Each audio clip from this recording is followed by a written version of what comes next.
नमस्कार दोस्तों, स्वागत है आप सभी का आपके अपने यूट्यूब चैनल पर। और आज हम पर्यावरण में पारिस्थितिकी जो कि पीपीसी ट्री 1.0 एंड 2.0 में पूछे गए हैं, जो कक्षा 1 से लेकर 12 तक के जो एग्ज़ाम हुए थे उसमें जो भी क्वेश्चन पूछे गए प्रीवियस ईयर के सारे क्वेश्चन आपको इसमें देखने को मिलेंगे। आपके पास 10 दिन का टाइम है। 10-12 दिन में आप अपने उन टॉपिक को पढ़िए जो इनसे पूछे गए, ठीक है। तो पर्यावरण के बारे में और जो भी क्वेश्चन पूछे गए सारे के सारे इस वीडियो में मैंने कवर कर रखे हैं। आप इस वीडियो का अंत तक बने रहें, आपको ज़रूर फ़ायदा होगा, ठीक है। तो पहला क्वेश्चन इसका है, ऑटोमोबाइल्स निकास का सबसे खतरनाक धातु प्रदूषक कौन था। तो ऑटोमोबाइल्स जो होते हैं, जो गाड़ियाँ होती हैं, उनमें क्या निकलता है। इसका ऑप्शन नंबर बिल्कुल सही हो जाता है सी, यानी लेड निकलता है, शीशा निकलता है, ठीक है। तो इसका ऑप्शन नंबर सी बिल्कुल सही हो जाता है, ठीक है। तो इसका बाकी आप पढ़ते रहेंगे, ठीक है। मैं इसीलिए मैंने यहाँ पे लगा दिया आपका सोल्यूशन। दूसरा है, मानव गतिविधियों के कारण पर्यावरण में प्रतिकूल परिवर्तन कहलाता है, क्या कहलाता है। तो इसका आंसर सही क्या हो जाएगा। ऑप्शन नंबर ए, पारिस्थितिकी अशांति। दूसरा है तबाही। तीसरा क्या है, पारिस्थितिकी क्षरण। और इसका चौथा ऑप्शन आप सभी को पता ही है। तो इसमें कौन सा ऑप्शन इसका हो जाएगा। ऑप्शन नंबर सी इसका बिल्कुल सही हो जाएगा, पारिस्थितिकी क्षरण, ठीक है, इकोलॉजिकल डिग्रेडेशन, ठीक है। अगले क्वेश्चन पे चलते हैं। अगला क्वेश्चन हमारा, एक सींग युक्त गैंडा का गृह राज्य क्या है। तो ये कहाँ पाया जाता है, एक सींग वाला गैंडा कहाँ पाया जाता है। Home state of one horned rhino is Gujarat, Kerala, Assam. तो ये पाया जाता है आपका असम में, असम के काजीरंगा नेशनल पार्क में, ठीक है। तो एक सींग वाला गैंडा वहाँ पाया जाता है, ठीक है। चलते हैं अपने नेक्स्ट क्वेश्चन पे। अगला क्वेश्चन हमारा, ये आपके लिए सोल्यूशन दिया है, देख सकते हैं आप। काजीरंगा नेशनल पार्क असम एक सींग वाला गैंडे के लिए प्रसिद्ध है। ओके, तो हम आगे चलते हैं अपने अगले क्वेश्चन। भगवान महावीर वन्य जीव अभ्यारण्य कहाँ स्थित है। तो आपको बताना है भगवान महावीर वन्य जीव अभ्यारण्य कहाँ है। तो इसका सही ऑप्शन हो जाएगा ऑप्शन नंबर सी, इसका बिल्कुल सही है। तो गोवा में है महावीर वन्य जीव अभ्यारण्य। इसके हम कुछ इंपॉर्टेंट वो देखते हैं कि ये कहाँ कहाँ पे और बाकी हैं, ठीक है। तो भगवान महावीर वन्य जीव अभ्यारण्य गोवा में है, सरिस्का राजस्थान में, ठीक है। और कूनो नेशनल पार्क मध्य प्रदेश में, आप सभी को पता होगा। जो कूनो नेशनल पार्क में जो चीता आए थे ना, टाइगर आए थे, उनको यहाँ पे छोड़ा गया था, ठीक है। पांचवी बाघ गणना रिपोर्ट 2022 के अनुसार भारत में बाघों की संख्या कितनी है। तो इसका सही आंसर हो जाएगा option number A, 3167। Okay, as per the fifth tiger census in 2022 the number of tigers in India 3167। Option number A बिल्कुल राइट हो जाएगा, ठीक है। अगला क्वेश्चन, इसके लिए एक यहाँ पे हम देख सकते हैं कि एक पूछा हुआ क्वेश्चन है कि यहाँ दुनिया के 70% से ज़्यादा बाघ पाए जाते हैं। तो ये ऑप्शन सही हो जाता है अगर आता है। 1973 में प्रोजेक्ट टाइगर शुरू किया गया था, ठीक है। तो इसको हम चलते हैं आगे। यहाँ पे ये क्वेश्चन आपका कट गया है। तो मेलघाट टाइगर रिजर्व कहाँ है, इसको मैं आपको ऐसे ही बता देता हूँ। तो इसका सही आंसर है मेलघाट टाइगर रिजर्व आपका यहाँ पे है महाराष्ट्र में, ठीक है। महाराष्ट्र में, महाराष्ट्र में ये टाइगर रिजर्व स्थित है, ठीक है। महाराष्ट्र के अमरावती जिले में स्थित है। Okay, Melghat tiger reserve. चूँकि ये क्वेश्चन सारे पूछे हुए हैं तो इससे आपको आइडिया लग जाएगा कि आपको किस तरीके से क्वेश्चन पूछे जाते हैं। तो ये देखिए, ये क्वेश्चन वही क्वेश्चन रिपीट होके आ गया है। फिर ये यहाँ पे पूछा गया है पेपर 1 में, ठीक है। आप यहाँ पे देखेंगे पेपर 1 में अगर मैं यही क्वेश्चन देखूँ, ठीक है। तो यही क्वेश्चन कहाँ पूछा गया है, अभी मैं इसको देखता हूँ, ठीक है। तो कहीं क्वेश्चन आपको दोबारा भी देखने को मिल जाते हैं। तो इसलिए मैं कहूँगा आप सभी लोग इस क्वेश्चन को पढ़ें, ठीक है। तो काफ़ी मदद मिलेगी आपको एग्ज़ाम में। तो यहाँ पे मेलघाट हो गया, यहाँ हाँ सॉरी, यहाँ पे पेज ही रिपीट हो गया। तो इसका सही आंसर हो जाएगा ऑप्शन नंबर बी, महाराष्ट्र, ठीक है। चलिए चलते अपने 8वें नंबर क्वेश्चन पे। तो इसका क्वेश्चन है, देखिए आप सारे के सारे पूछे हुए क्वेश्चन है। पीपीसी ट्री पेपर 3 निम्नलिखित में से किस गैस को वायुमंडलीय प्रदूषक माना जाता है। तो कौन सा है, तो ऑक्सीजन नहीं है, आर्गन भी नहीं है, सल्फर डाइऑक्साइड को यहाँ पर वायुमंडलीय प्रदूषक माना जाता है। और ये कहाँ निकलती है? जो आपके ज्वालामुखी होते हैं ना, ज्वालामुखी उद्गार होते हैं, वहाँ ये SO2 मेन रूप से निकलती है, सल्फर डाइऑक्साइड। अगर मैं इसकी बात करें तो वायु प्रदूषण में वायुमंडल में हानिकारक गैसों की मात्रा बढ़ जाती है। ठीक है, तो मेन चीज़ यही थी, आपको देखने को मिल गया। ऑप्शन नंबर इसका सही हो गया आपका सी। अगला क्वेश्चन है, किस राज्य में रक्षाबंधन को वृक्ष सुरक्षा दिवस के रूप में मनाया जाता है? तो इसका ऑप्शन नंबर ये है मध्य प्रदेश, अगला है उत्तर प्रदेश, तीसरा बिहार, एक से अधिक इनमें से कोई नहीं। तो वृक्ष सुरक्षा दिवस रक्षाबंधन को कहाँ मनाया था? तो बिहार में। ठीक है, तो ये आपको वेरी इंपॉर्टेंट क्वेश्चन है, आपको पता होना चाहिए। ठीक है, अगले क्वेश्चन पर चलते हैं।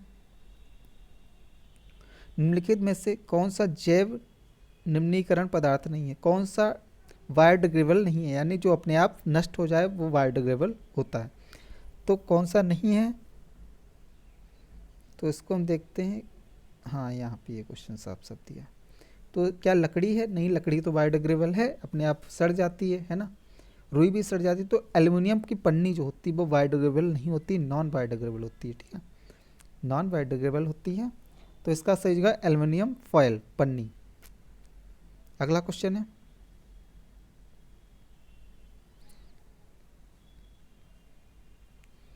क्वेश्चन यहाँ पे कट गए हैं, तो देखते हैं। वह जानवर जो मुख्यतः मांस खाता है निम्नलिखित से क्या कहलाता है? जो मांस खाता है वो क्या कहलाता है? कार्निवोरस। क्या कहलाता है? कार्निवोरस। ठीक है, और जो सिर्फ क्या खाता है? जो दोनों ये देखो, मांसाहारी होता है वो क्या कहलाता है? जो मांस खाता है वो कहलाता है कार्निवोरस। जो ये सब नहीं खाता, नॉन वेजिटेरियन। ठीक है, तो वेजिटेरियन होता है जो सिर्फ साग सब्जी खाता है, तो वो क्या होता है? हर्बीवोरस। हर्बीवोरस। अगर जो इन दोनों को खाता है वो क्या, जो दोनों मतलब मांस भी खाता है और ये भी खाता है, ठीक है, तो दोनों को मिला के क्या बन जाता है? ओमनीवोरस। ओमनीवोरस। ठीक है, तो इसका ऑप्शन नंबर आपका सही हो जाता।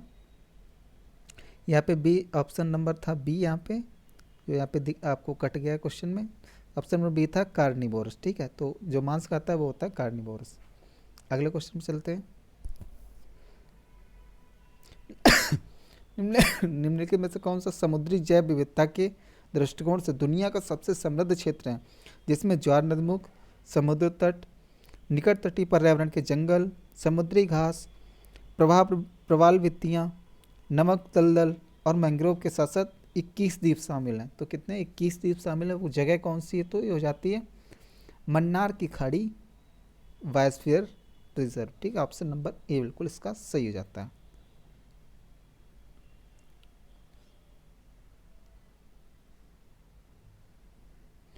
अब गंगेटिक डॉल्फिन के बारे में एक क्वेश्चन है,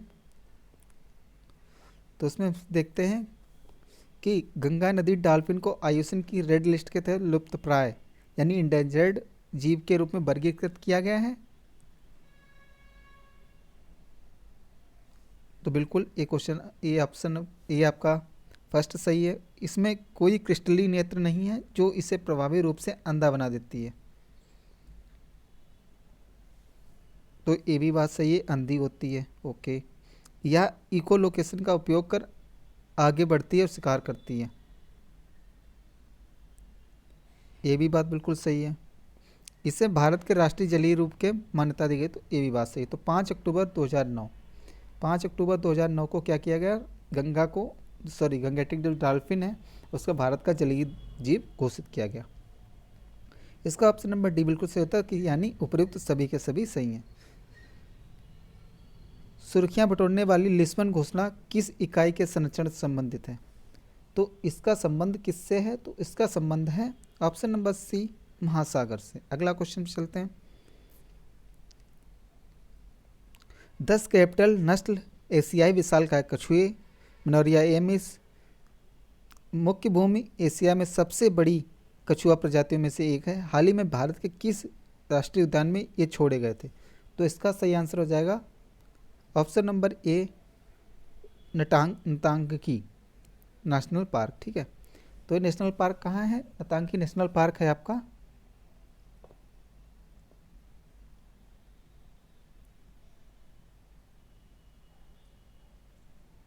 नागालैंड में, ठीक है। तो ये कहाँ पे है? नागालैंड में, नतांग की नागालैंड में, ठीक है। यहाँ पे कछुए छोड़ेंगे, ओके। अगला क्वेश्चन है, किस राज्य सरकार ने भारत में गिद्धों के संरक्षण के लिए राष्ट्रीय कार्यवाही द्वारा प्रस्तावित गिद्ध संरक्षण की राज्य स्तरीय समिति का गठन किया है? तो गिद्धों के संरक्षण के लिए तमिलनाडु ने, ठीक है। इसका ऑप्शन नंबर ये बिल्कुल सही होता है, तमिलनाडु ने ऐसा किया है। गिद्धों के संरक्षण के लिए राष्ट्रीय कार्यवाही द्वारा प्रस्तावित गिद्ध संरक्षण के लिए राज्य स्तरीय समिति। अगला क्वेश्चन है,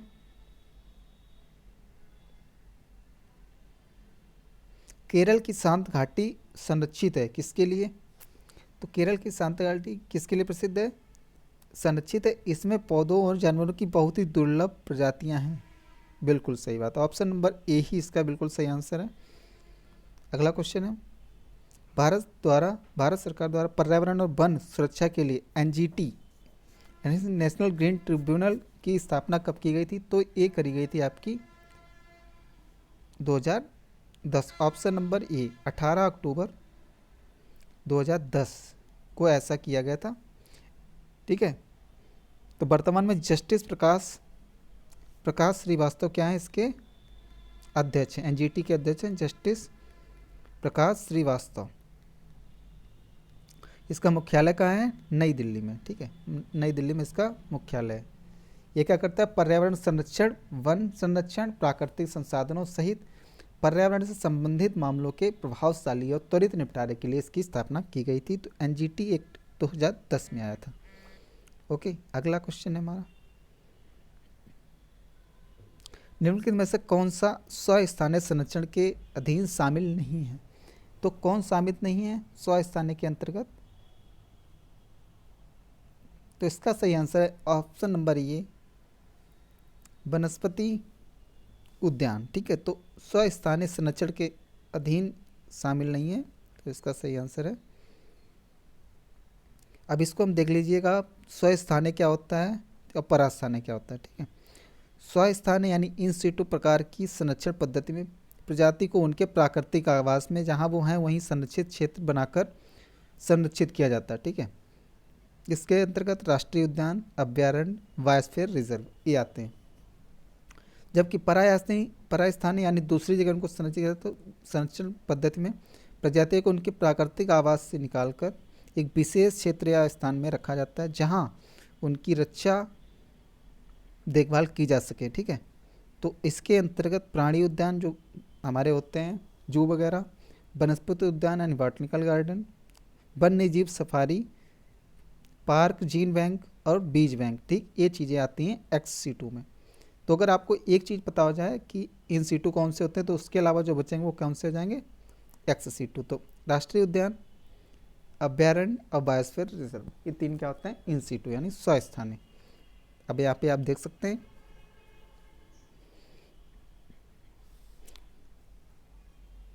ठीक है। तो इसका आंसर क्या हो जाएगा? बिल्कुल ऑप्शन नंबर हो जाएगा, ये सही हो जाएगा, वनस्पति उद्यान, ओके। चला जाए अगले क्वेश्चन पे, ठीक है। रामसर सम्मेलन किसके संरक्षण से जुड़ा है? तो किसके संरक्षण से जुड़ा है आपका? ये बताता है आर्द्र भूमि। 2 फरवरी को मनाते हैं हम क्या? वेटलैंड डे, ठीक। 2 फरवरी 1971 को ईरान में हुआ था, ईरान के रामसर नामक स्थान पे हुआ था, तो इसीलिए इसका नाम पड़ेगा रामसर सम्मेलन। आर्द्र भूमि के संरक्षण से संबंधित है, ठीक है। SO2 प्रदूषण सूचित होता है, तो जब सल्फर डाइऑक्साइड का बढ़ती मतलब प्रदूषण होता है तो क्या होता है? तो लाइकेन इससे इफेक्टिव होता है, तो लाइकेन की संख्या में इसमें क्या आ जाती? कमी आ जाती, ठीक है। ये रंग परिवर्तन अपना करने लगते हैं। अगर देखा जाए तो वे SO2 की अधिक सांद्रता में मर जाते हैं, यानी SO2 अगर ज़्यादा होगी तो ये क्या हो जाएंगे? लाइकेन ख़त्म हो जाएंगे। इसलिए वे उन क्षेत्रों में पाए जाते हैं जहाँ SO2 की सांद्रता अधिक होती है, ठीक है। वहाँ नहीं पाए जाते जहाँ SO2 ज़्यादा होती है, वहाँ ये ख़त्म हो जाते हैं लाइकेन, ठीक है। सलीम अली पक्षी अभ्यारण्य कहाँ है? तो इसका सही आंसर क्या है? ऑप्शन नंबर ई हो जाएगा, ये है गोवा में। ओके, अगला क्वेश्चन है,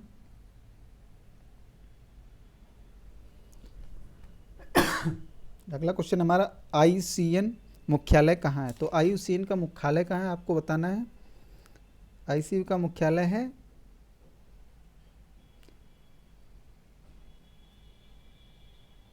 स्विट्जरलैंड में स्थित है। ठीक है, कहाँ है? स्विट्जरलैंड में। ऑप्शन नंबर ए बिल्कुल इसका सही होता है, स्विट्जरलैंड में इसका मुख्यालय है। और ये करता क्या है? रेड लिस्ट जारी करता है। जो जीव होते हैं, ठीक है, तो प्राणी होते हैं, उनका संरक्षण करने के लिए वैश्विक प्राधिकरण है। इसकी स्थापना 1948 में की गई। तो इसकी स्थापना, IUCN की स्थापना 1948 में हुई थी। इसका मुख्यालय स्विट्जरलैंड में। पौधों और जानवरों के संरक्षण के संबंध में रेड लिस्ट को जारी किया जाता है। ठीक है, तो रेड लिस्ट IUCN जारी करता है, international union for conservation of nature. ठीक है, तो एक पोषी स्तर से दूसरे पोषी स्तर पर कितनी ऊर्जा आवश्यक होती है? तो हो जाता है ऑप्शन नंबर बी बिल्कुल सही, 10% का नियम किसने दिया था? लिंडमैन ने। ठीक है, तो लिंडमैन ने इसका 10% का नियम दिया था। ये ऑप्शन आपको पता होना चाहिए। अगला क्वेश्चन है, श्वसन मूल किस में पाए जाते हैं? तो श्वसन मूल किस में पाए जाते हैं? तो आपको बताना है, तीनों में पाए जाते हैं। ऑप्शन नंबर डी इसका बिल्कुल सही है, तीनों, मरुद्भिद, जलोद्भिद और लवणोद्भिद, तीनों में पाए जाते हैं श्वसन मूल। ठीक है,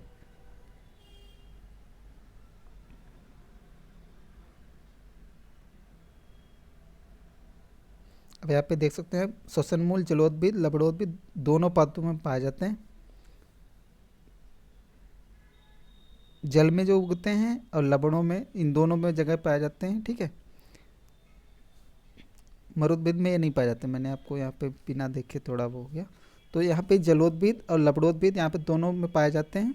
ठीक है, जहाँ की ऑक्सीजन में, यानी जहाँ की ज़मीन में ऑक्सीजन की मात्रा बहुत कम या ना के बराबर होती है, इन पौधों की जड़ों के कुछ भाग ज़मीन से बाहर आ जाते हैं। वे श्वसन मदद में करते हैं, उन्हीं को श्वसन मूल कहते हैं। ठीक है, तो इनके कुछ हिस्सा जो है, जड़ें हैं, बाहर आ जाती है, तो वायुमंडलीय ऑक्सीजन से वो ऑक्सीजन को थोड़ा अपने को ऑक्सीजन प्राप्त करते हैं, इसी को कहते हैं श्वसन मूल। ठीक है, वो श्वसन अपने बाहरी ज़मीन से बाहर से प्राप्त कर लेते हैं। तो श्वसन मूल किस में पाया जाता है? जलोद्भिद और लवणोद्भिद। ऑप्शन नंबर डी यानी एक से अधिक वाला ऑप्शन सही जाएगा। निम्न में कौन सा द्वितीय प्रदूषक है? तो द्वितीय प्रदूषक कौन सा है? तो इसका ऑप्शन नंबर है डी। ठीक है, एक से अधिक वाला ऑप्शन इसका बिल्कुल सही हो जाता है, ऑप्शन नंबर डी। चलिए देखते हैं इसका सोल्यूशन यहाँ पे है नहीं तो मैं आपको बता दूं कि प्राथमिक प्रदूषकों के परस्पर क्रिया और प्रतिक्रिया द्वारा निर्मित प्रदूषकों को द्वितीय प्रदूषक कहते हैं। ओजोन, पैन और SO2। ठीक है, ये तीनों क्या हैं?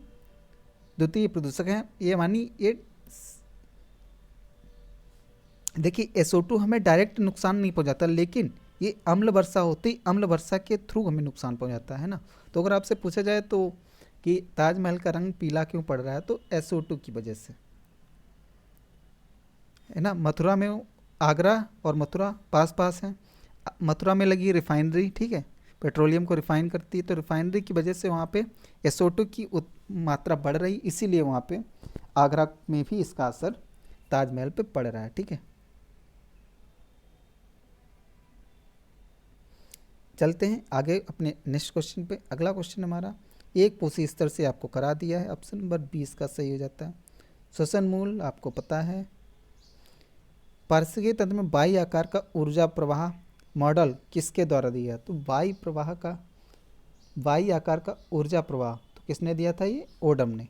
ऑप्शन नंबर ए बिल्कुल सही हो जाएगा, ओडम ने ये बात वायु आकार का ऊर्जा प्रवाह मॉडल दिया। ठीक है, और लिंडमैन ने ऊर्जा के 10% का नियम दिया। ठीक है, ओके। अगला क्वेश्चन है, निम्नलिखित आंदोलनों में से किसका भारतवर्ष के अंतर्गत बहुउद्देशीय परियोजना के विरुद्ध शुभारंभ किया गया?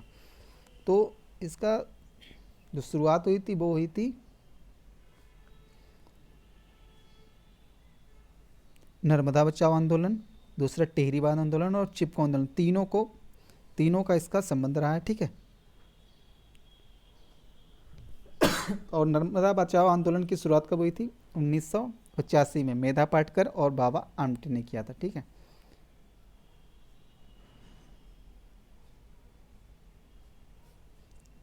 तो इसके तीनों के बारे में आपको बता दूं तो टिहरी बाग कहाँ है? टिहरी बांध है भागीरथी उत्तराखंड में। ओके, तो बहुउद्देशीय परियोजना के विरुद्ध प्रारंभ किए। गुजरात में सरदार सरोवर डैम बना था, तो वहाँ पे क्या हुआ, नर्मदा नदी पर बड़े बड़े बांध बनाना था, तो वहाँ पे इसका विरोध हुआ, तो नर्मदा बचाओ आंदोलन। ठीक है, किसने शुरू किया था? मेधा पाटेकर और बाबा आमटे। आगे चलते हैं। चिपको आंदोलन उत्तराखंड में शुरू हुआ था और सुंदरलाल बहुगुणा जी ने इसको बहुत आगे तक ले आए थे। तो अगला क्वेश्चन है, मेथेमोग्लोविनेमिया निम्नलिखित में से किससे प्रदूषित पानी पीने के कारण होता है? तो इसका सही आंसर क्या हो जाएगा? ऑप्शन नंबर ए हो जाएगा नाइट्रेट।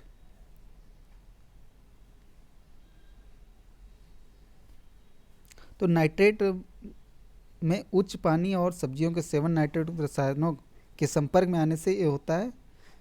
ठीक है, तो मेथमोग्लोविनेमिया ये हो जाता है नाइट्रेट की अधिकता से। ठीक है, पारतंत्र में ऊर्जा का प्रवाह होता है, तो ऊर्जा का प्रवाह हमेशा एक दिशी होता है। ऑप्शन नंबर बी बिल्कुल सही हो जाता है। अगर आपसे पूछा जाए तो ऊर्जा का पिरामिड कैसा बनता है, तो हमेशा सीधा बनता है। ठीक है, ऊर्जा का पिरामिड हमेशा सीधा बनता है। अगला क्वेश्चन, निम्नलिखित में से कौन सा पारतंत्र का संगठक है? तो पारतंत्र में तीनों के तीन हो जाते हैं, जंतु भी आते हैं। ठीक है, जंतु भी आ जाते हैं इसमें। देखिए, पारतंत्र को अगर हम विभाजित करें तो पारतंत्र को हम बांटते हैं, तो जैविक होता है, यानी बायोटिक एंड नॉन बायोटिक, अजैविक। ठीक है, ये हो जाता है हमारा बंटवारा। जैविक में क्या आता है? हरे पौधे, उपभोक्ता और अपघटक, ये आ जाते हैं हमारे जैविक में। अगर अजैविक की बात करेंगे तो हम वायु, जल, सौर ऊर्जा, ताप, प्रकाश, जिनमें लाइफ नहीं है तो वो क्या आ जाएंगे? अजैविक में। ठीक है, तो जिनमें लाइफ होती है वो किस में होते हैं? बायोटिक, यानी जैविक। तो इसका आंसर क्या हो जाएगा? बिल्कुल सी डी ऑप्शन इसका बिल्कुल सही हो जाएगा, यानी एक से अधिक। अगर एक से अधिक की बात करेंगे तो तीनों ही ये कैसे हैं, इसमें पारतंत्र में शामिल होते हैं। ओके, अगला क्वेश्चन हमारे निम्नलिखित में से कौन सी गैस लैंडफिल से उत्पन्न होती है? तो लैंडफिल से कौन सी गैस उत्पन्न होती है? Option number B methane. Methane landfill से उत्पन्न होती है। लैंडफिल से मीथेन गैस CH4 उत्पन्न होती है। लैंडफिल अपशिष्ट पदार्थों को दबाने के लिए बनाए गए गैर बायोडिग्रेडेबल कचरे के लिए एक विस्तारित भंडारण क्षेत्र है, जिसमें प्राकृतिक रूप से बैक्टीरिया द्वारा गैस उत्पन्न होती है। ठीक है, कार्बन डाइऑक्साइड, मीथेन, नाइट्रोजन और हाइड्रोजन सल्फाइड लैंडफिल गैस हैं। तो जब लैंड में इसको दबाते हैं तो वहाँ से क्या निकलता है? जो बैक्टीरिया उस पर क्रिया करते हैं तो वो निकलती है, वहाँ से मीथेन गैस निकलती है। ठीक है, तो मेनली मीथेन गैस निकलती है। और कौन कौन सी गैसें और भी निकलती है? मीथेन गैस निकलती है, नाइट्रोजन निकलती है, हाइड्रोजन, कार्बन डाइऑक्साइड। ठीक है, ये सारी गैसें निकलती है लैंडफिल के दौरान। निम्नलिखित में से कौन जंगल में आहार श्रृंखला का प्रतिनिधित्व करता है? तो इसका सही आंसर क्या हो जाएगा? अगर हम देखें, श्रृंखला कैसी होती है? एक दूसरे को खाने वाले, यानी अगर पादप है, कोई पौधा है, तो उसको कौन खाएगा? हिरण खाएगा। ठीक है, अब हिरण को कौन खा लेता है? शेर, यानी ये खाद्य श्रृंखला बिल्कुल सही है। ओके,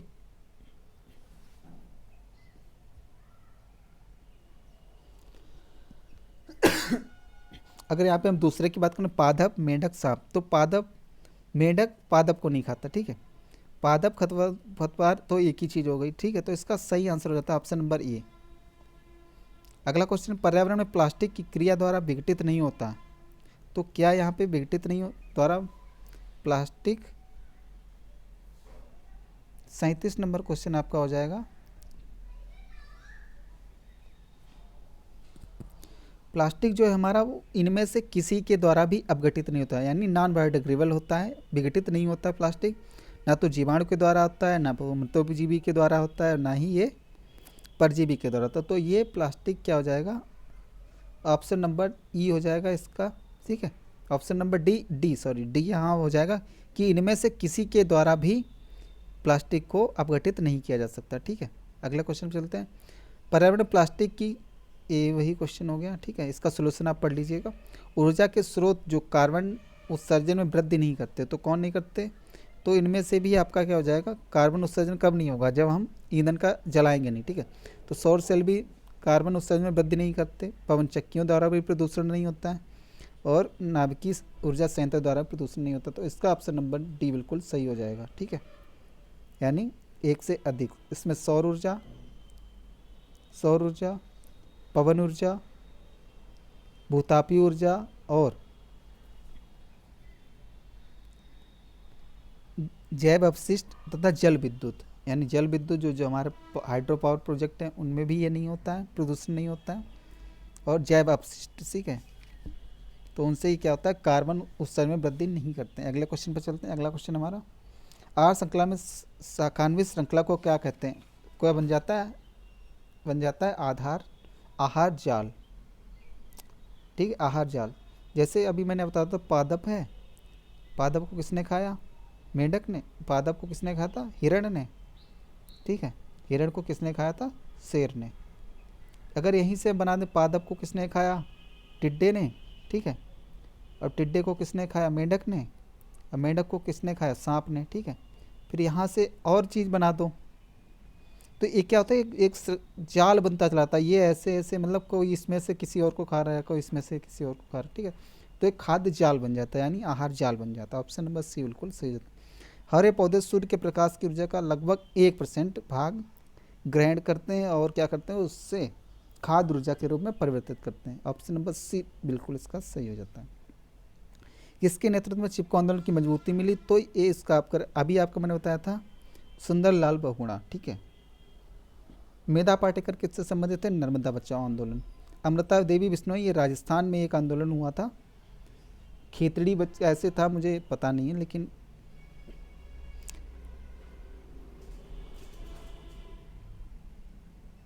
आशा करता हूँ वीडियो आपको पसंद आया होगा। ये वीडियो मैंने आपको जो बुक है यूथ पब्लिकेशन की, ठीक है, तो उसके जो प्रीवियस ईयर हैं सामान्य अध्ययन के अब तक के पर्यावरण एवं पारिस्थितिकी के जो भी सवाल पूछे गए सारे के सारे क्वेश्चन मैंने इसमें कराए हुए हैं। अगर आपको वीडियो पसंद है तो चैनल को सब्सक्राइब कर लें, वीडियो को शेयर करें, और जो भर्ती आपको प्रधान सेवक की आई है ना, प्रधान शिक्षक की, वो भी मैंने आपको अपडेट दिया था।